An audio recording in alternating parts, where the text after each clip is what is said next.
Think you've read everything about the Battle of Gettysburg? Think again.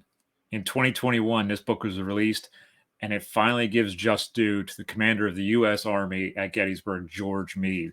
This is Kent Masterson Brown's Meade at Gettysburg, A Study in Command. Let's review it.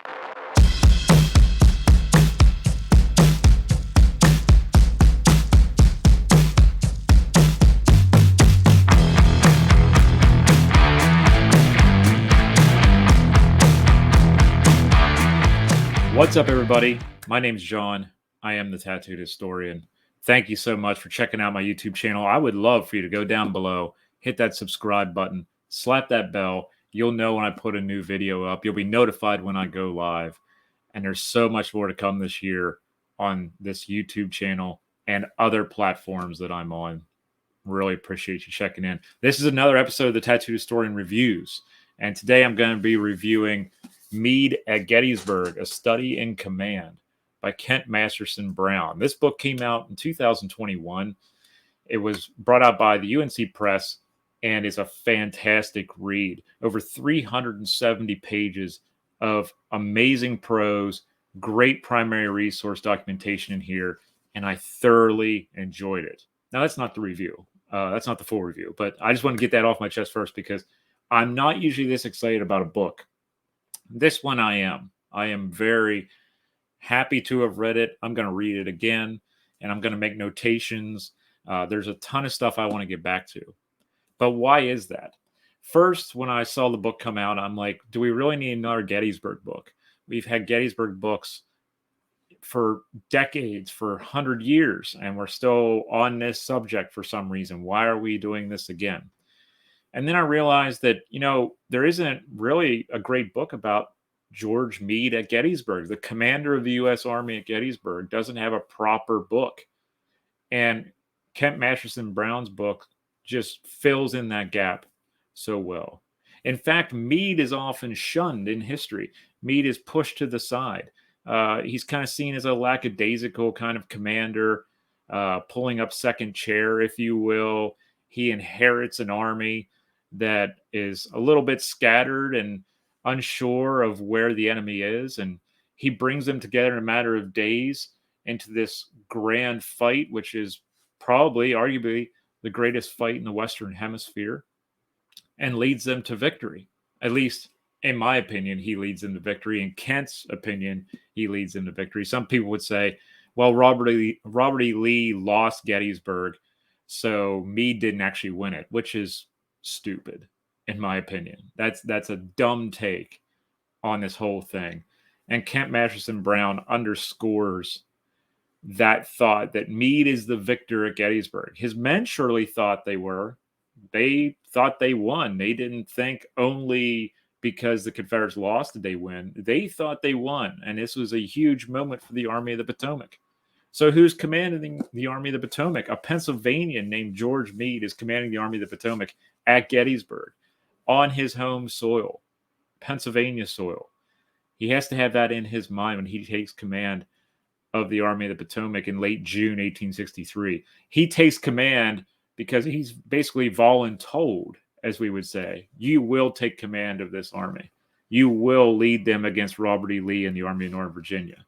You will drive the invader back into Virginia and keep on him and keep driving towards your objective. So some of us know what it's like to be voluntold or told what to do.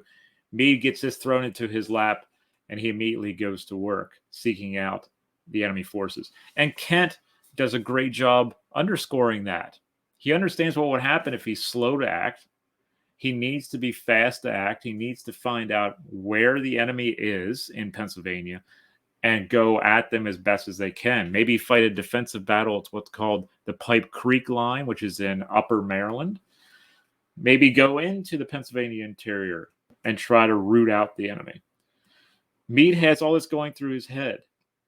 He picks a great location called the Pipe Creek Line, as I just mentioned, for a defensive battle where the Confederate Army can't turn towards Washington and Baltimore without a fight, which is his orders: stay between Robert E. Lee and the capital. That's straight from the Lincoln administration, straight from the War Department. He does exactly that. Gettysburg doesn't happen entirely by mistake. Gettysburg occurs because Meade sends John Reynolds, commander of the First Corps, up towards the Gettysburg area and tells him to cut the line of communications in Lee's army. And one of the main lines of communications is what's today modern Route 30. It's the Chambersburg Road, runs right through Gettysburg. If Reynolds is sent to cut that line, what does the enemy force do? They consolidate because they have to figure out where is this line cut at and why is it cut? What's happened? Think about it when you blow a circuit breaker and you have to go down to the box in your basement and you have to see which breaker is off because now you have to turn it back on. It's exactly the same thing in 19th century warfare. When your lines of communication are cut, you have to find out why it's cut. And that's what happens at Gettysburg. And I never considered this idea until I read Kent's book, because Kent was going through the National Archives papers and he was finding documents from Meade to John Reynolds, commander of the First Corps of the U.S. Army, telling him exactly to do that. So you get to unravel this story piece by piece. And I think it's a fantastic way to showcase Meade as a good commander, if not a great commander of these men. He knows what he's doing. He knows what has to be done to find the enemy, make them fight the U.S. Army on their terms, and then drive them off. We hear that a lot, that Meade is kind of lackadaisical and bumbles into this fight because Reynolds is the aggressor. When in fact, when you read Kent's book, there's a letter from Meade, or orders from Meade directly to Reynolds to go cut those lines of communication at Gettysburg. So if that's the case, Meade knows exactly what's going on. So that is covered here in detail, and I was really excited to see that. Something else where we see Meade as being shown as a weak leader is the Council of War on the night of July 2nd. The battle had been going on fiercely all day on July 2nd, 1863. It had started the day before, but July 2nd would prove to be the bloodiest day of the battle.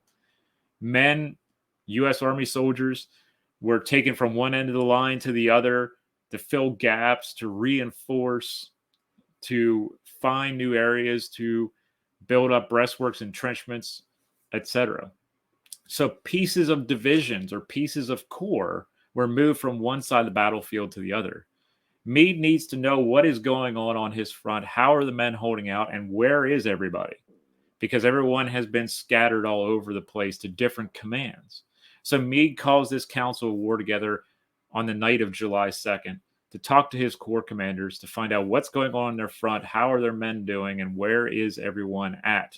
Also, are these corps commanders feeling pretty positive about their location? A lot of people see this as a cop-out of Meade, saying, well, if you guys want to leave, we'll leave. Meade knows he's staying put. He actually sends out a messenger before the Council of War to go to D.C., actually to go into Maryland so they can be wired to D.C. that he intends to stay and fight. So he knows that before the Council of War. So is Meade really thinking, okay, I'm going to leave if they say so? Probably not. He's ready to fight. He knows he has a good, strong position, great interior lines. He just used them to his advantage. And he's ready for a brawl. Kent goes over that in great detail as well within this book. So that strikes down this idea, which has been led by people like Coddington and Gelzo, that Meade is a weak commander because he's asking his corps command what's going on. Also, if that makes him a weak commander, we must think of George Washington as a weak commander because he did the same thing at Boston.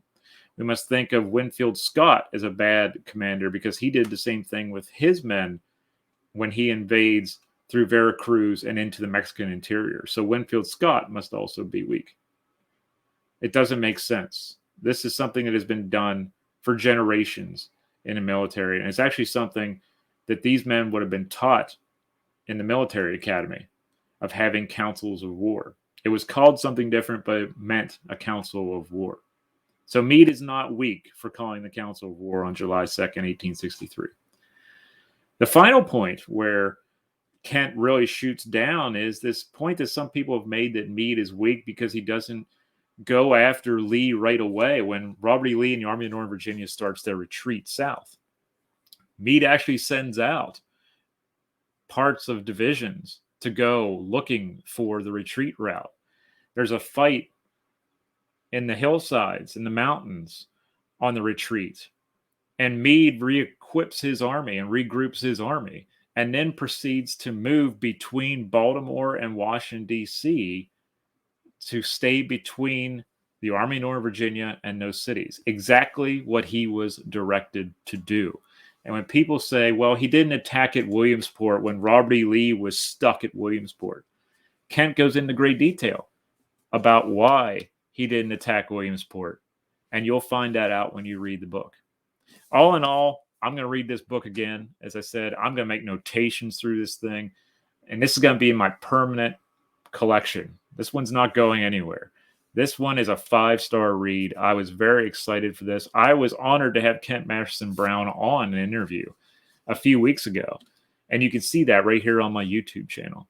So this one is one you want to pick up. Again, Meade at Gettysburg, A Study in Command by Kent Masterson Brown, brought out by UNC Press in 2021. I'll put a link below where you can get this book and so much more. So this one is one that you need, Gettysburg buffs, Civil War buffs, Pennsylvania historians. You need this one. I hope you keep on reading.